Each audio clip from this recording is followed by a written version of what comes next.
అందరికీ నమస్కారం। నా తర్వాత పెద్ద సారే మాట్లాడతాడు మన కేటీఆర్ సారు। ఆ తర్వాత మంచి భోజనాలు ఉన్నాయి, మీరందరూ టెన్షన్ పడకుండ్రి। పర్ఫెక్ట్ గా 15 నిమిషాల ప్రోగ్రామ్ సెటిల్ అయిపోతది। మా పెద్ద సార్ ఉన్నప్పుడు నేను కూడా ఎక్కువ మాట్లాడా, అంత మా సారే మాట్లాడతాడు। కాబట్టి ఈ రోజు విజయోత్సవ సభకు విచ్చేసిన మన పెద్దలు, మన మాజీ ఐటీ శాఖ మంత్రివర్యులు మా పెద్దన్న కేటీఆర్ గారు, అదే మాదిరిగా ముఖ్య అతిథిగా వచ్చిన గౌరవ మన ఎమ్మెల్సీ సెమ్మిపురం రాజు గారు, మన పార్టీ ప్రెసిడెంట్, అదే మాదిరిగా మన మల్కాజ్గిరి ఎమ్మెల్యే మన రాజశేఖర్ రెడ్డి గారు, అదే మాదిరిగా మన మేయర్లు, మన పార్టీ ప్రెసిడెంట్లు దయాకర్ రెడ్డి గారు, సంజీవరెడ్డి గారు, శ్రీనివాస్ గౌడ్ గారు, రమేష్ గారు, కొండల్ రెడ్డి గారు, మిగతా మా ఎంపీపీలు, సర్పంచ్లు, జెడ్పీటీసీలు, సర్పంచ్ల అధ్యక్షులు, కార్పొరేటర్లు, కౌన్సిలర్లు, వార్డు మెంబర్లు,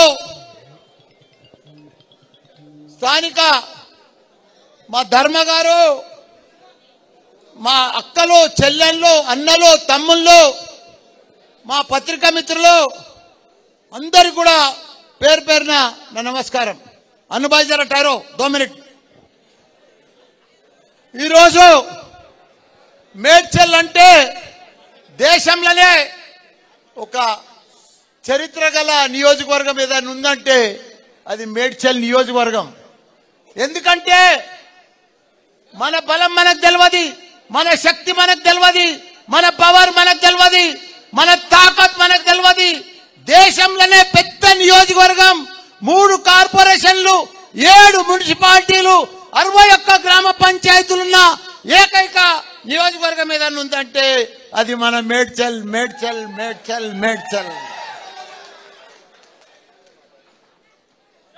నేను ఎంపీ అయినా మేడ్చల్కి వెళ్ళి, ఎమ్మెల్యే అయినా మా కేసీఆర్ గారి ఆశీర్వాదంతో మంత్రి అయినా,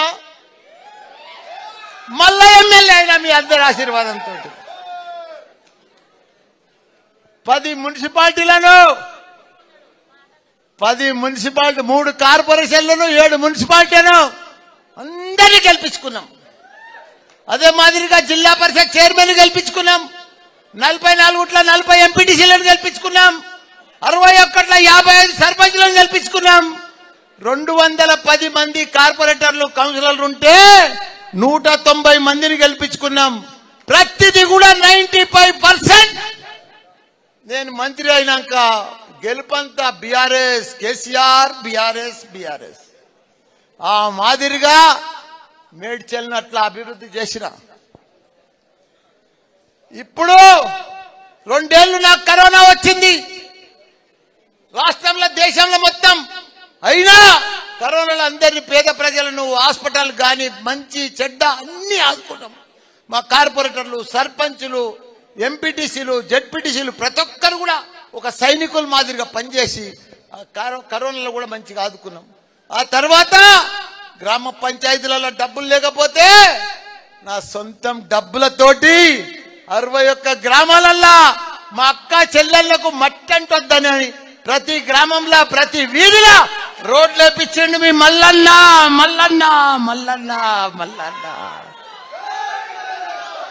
అదే మాదిరిగా సగం గుళ్ళు కట్టే గాని, కుల సంఘాలు అడిగినే గాని అవన్నీ కూడా 125 గుళ్ళు కట్టించండి మీ మల్లన్న। ఎక్కడ కూడా 61 గ్రామాలలో ఇంత పని లేకుండా చేసిన, ఎలక్షన్ల కంటే ముందే, మీకు ఓటు అడిగే కంటే ముందే అన్ని పనులు చేసి అప్పుడు ఎలక్షన్ కు బయలుదేరినా। మీ అందరి ఆశీర్వాదంతో మంచి మెజారిటీ తోటి మళ్ళా నన్ను గెలిపించినందుకు ఇలా విజయోత్సవ సభ పెట్టినా। నాకు 71 సంవత్సరాలు, నేను ఎంపీ అయినా, మినిస్టర్ అయినా, ఎమ్మెల్యే అయినా నాకు భగవంతుడు ఏమి బాకీ లేడు। ఆ భగవంతునికే నేను బాకీ ఉన్నా। ఆ బాకీ ఏంటంటే మీ అందరి రుణం తీర్చుకోవాలి నేను। నా గొంతుల ప్రాణం ఉన్నంత సేపు మీ అందరికి కూడా ప్రజాసేవ చేస్తా, మీ అందరికి కూడా హాస్పిటల్ సేవ కానీ ఇంకా ఏదైనా సరే ప్రతి సేవ నాకు మంచిగా భగవంతుడు కూడా మంచిగా డబ్బులు ఇచ్చిండు, ఆస్తి ఇచ్చిండు, కొడుకులను ఇచ్చిండు, కోడళ్ళని ఇచ్చిండు. ఈ తర్వాత నా కొడుకులు గాని, కోడళ్ళు గాని, అక్కలు గాని, బావలు గాని, తమ్ముళ్ళు గాని, చెల్లెళ్ళు గాని అంతా ఈ తర్వాత మీరే మీరే మీరే. నాకు భద్ర కొడుకు కాదు, మీరే నా కొడుకు. ప్రీతి నా కోడలు కాదు, మీరే నా కోడలు, మీరే నా బిడ్డలు. మీకోసమే సేవ చేస్తానండి. నేనేదో రాజకీయ మాట మాట్లాడతలేను, సినిమా డైలాగ్ కొడతలేను. మీకు రియల్ గా చెప్తున్నా, నా మనసుతో చెప్తున్నా.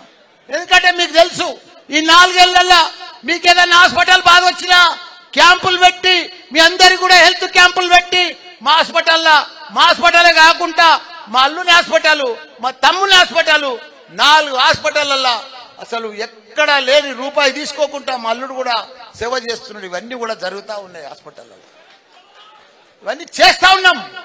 ఇసొంటి లీడర్ దొరకడమ్మా, దొరకడు. మల్లన్న సొంటి లీడర్ దొరకడు.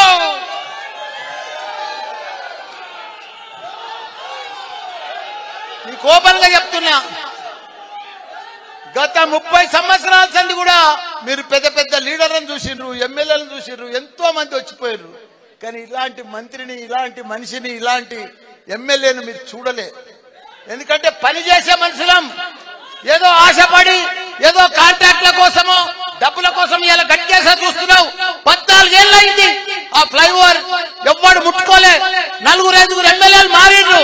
కానీ అది మళ్ళీ వచ్చినాకనే మళ్ళా సురువు అయింది. అది కేసీఆర్ సార్కి చెప్పి ఇలా నారపల్లికి వెళ్ళి 15 కోట్లు పెట్టి ఏదిలాబాద్ దాకా గుడి దాకా రోడ్ వేయించిండు. మల్లన్న ప్రతాప్ సింగారంకి వెళ్ళి అక్కడి దాకా కూడా ఆ రోడ్డు, ప్రతి రోడ్డు, అసలు రోడ్లన్నీ కూడా నా జీవితం ధన్యమైపోయింది. కేసీఆర్ గారు మన తెలంగాణలో 12,669 గ్రామాలు ఉంటే ప్రతి గ్రామంలో ఒక డంపింగ్ యార్డు, గ్రేవ్ యార్డు, తాగునీరు, సాగునీరు, కరెంటు ఇవన్నీ కూడా చేసిన ఘనత, క్రీడా మైదానం, నర్సరీ ఇవన్నీ కూడా మన కేసీఆర్ చేసిండు. ఇవన్నీ కూడా ఒక బిడ్డ పెళ్ళైతే మనకు కళ్యాణ లక్ష్మి ఇచ్చిండు. ఒక బిడ్డ, మన ఆడబిడ్డ, కొడుకు బిడ్డ, బిడ్డ కేసీఆర్ కిట్ ఇచ్చిండు. 12,000, 13,000 రూపాయలు ఇచ్చిండు. దళితులను ధనవంతులు చేయాలని దళిత బంధు తీసుకొచ్చిండు. బీసీలకు బీసీ బంధు తీసుకొచ్చిండు. ముస్లింలకు ముస్లిం బంధు తీసుకొస్తే ఈ కాంగ్రెస్ గవర్నమెంట్ ఫులూకులా, బై ఛాన్స్ లా, ఓ గల్తీలా ఆ గవర్నమెంట్ వస్తే ఇప్పుడు వాళ్ళు పెద్ద పెద్ద మాటలు మాట్లాడి ఉన్న బంధులన్నీ బంద్ చేస్తున్నారు. వాళ్ళు లీడర్లు రావాలి. 56 సంవత్సరాలు వాళ్ళు భారతదేశంలో పరిపాలించారు కాంగ్రెస్. వాళ్ళ చరిత్ర అంతా తెలుసు. మనకంటే కూడా 10 ఏళ్ల ముందు వాళ్ళే ఉండడు. ఇక్కడ ఒక్క కరెంట్ ఇయ్యలేదు, నీళ్లు ఇయ్యలేదు, ఒక 200 పింఛనిత్తురు. వాళ్ళంతా ఏమి ఇవ్వకపోదు, మోసం చేస్తురు, మోసం మాటలు మాట్లాడతారు, దగా మాటలు మాట్లాడతారు, మోసపూరిత మాటలు మాట్లాడొచ్చారు. ఇప్పుడు వాళ్ళు ప్రభుత్వంలో 6 గ్యారంటీలు అంటారు, 440 గ్యారంటీలు తయారు చేసిండ్రు. కానీ 1-2 ఇస్తున్నారు, దాంట్లో కూడా కొట్లాట పెడుతున్నారు. వాళ్ళు ఇయ్యరు, వాళ్ళు ఇచ్చే మనసు లేదు. మొన్న మన సీఎం రేవంత్ రెడ్డి అంటాడు, మాకు కాంగ్రెస్ కు ఓటేసి కేంద్రంలో మేము వస్తే ఈ 6 గ్యారంటీలు చేస్తామంటాడు. ఎంత దరిద్రమయా, ఎన్ని అబద్ధాలు, ఇంత అబద్ధాల ప్రజలను ఇంత మోసం చేస్తారా? కానీ ప్రజలంతా గుర్తుపట్టుకుంటున్నారు. ప్రజలలో డిస్కషన్ వచ్చింది, కాంగ్రెస్ మోసం పోయింది, మనల్ని మోసం చేసింది. ప్రజలు కాంగ్రెస్ అబద్ధాలు చెప్పింది, కాంగ్రెస్ అంతా మాయమాటలు చెప్పింది. మనం ఇక కాంగ్రెస్ ను నమ్మొద్దని 50 రోజులలోనే ప్రజలకు అంతా అర్థమైపోయింది. ఊర్లో చర్చ, హోటల్ చర్చ, ప్రతి గ్రామంలో చర్చ. అయ్యో మన కేసీఆర్ రాలేదు, అయ్యో మనం మోసపోయినాం, అయ్యో మనం ఓడిపోతాం అనుకోలేదు అని చెప్పి చర్చలు మొత్తం మొదలైపోయినాయి. కాబట్టి ఇప్పటి సంధి గట్టిగా ఉండుర్రి, గట్టిగా ఉన్నారు. పెద్ద కొత్తగా వాళ్ళు ఏమి ఉరగబెట్టేది ఏం లేదు. వాళ్ళ మీదనే ఆల్రెడీ వాళ్ళ కేంద్ర ప్రభుత్వంలో కూడా జోడో యాత్ర చేస్తే రాహుల్ గాంధీ అంతా చోడో యాత్రలు అయిపోయింది. మమతా బెనర్జీ వెళ్ళిపోయింది, వాళ్ళ ఇండియాల కూటమిలోకి వెళ్ళి ఆప్ వెళ్ళిపోయారు, పంజాబ్ వెళ్ళిపోయారు, నితీష్ బీఆర్ ఆయన వెళ్ళిపోయాడు. ఆడ ఎవ్వరు మిగిలలే, ఒక్కడే మిగిలిండు రాహుల్ గాంధీ.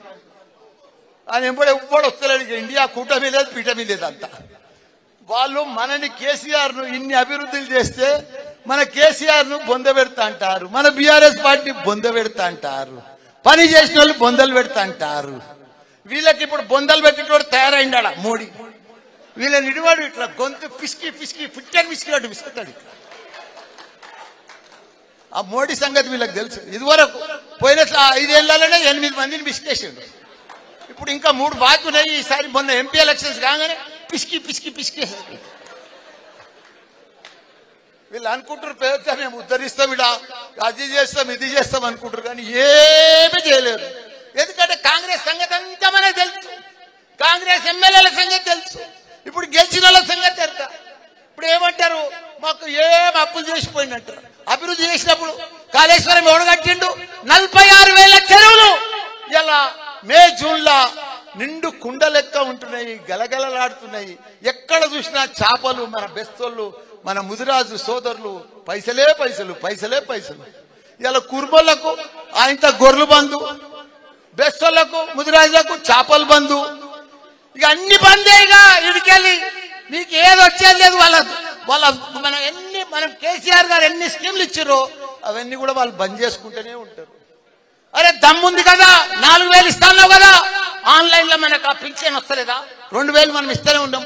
మీరు 200 ఇస్తే ఇప్పుడు 2,000 ఇస్తున్నాం. నువ్వు 4,000 ఇస్తాన్నావు కదా, 4,000 అయ్యి ఆన్లైన్ అయ్యి అప్పు చేసాయి. కూడా వద్దంటున్నాను, మేము అప్పు చేయొద్దంటున్నామా? అప్పు చేసి పేద ప్రజలకు ఏదైతే మాట ఇచ్చినో ఆ మాట ప్రకారం అయ్యి రైతు బంధు అయ్యి 15,000 ఇస్తాన్నావు కదా. ఇప్పటిదాకా అతి లేదు గతి లేదు, 2 ఎకరాలకు వేస్తున్నాం. అప్పుడు అవి దేనికి సరిపోతలేవు. ఇది ఆ లెక్కను. సీఎం 9 తారీఖు నాడు ప్రమాణ స్వీకారం చేసినాడు. నువ్వేం మాట చెప్పినావు?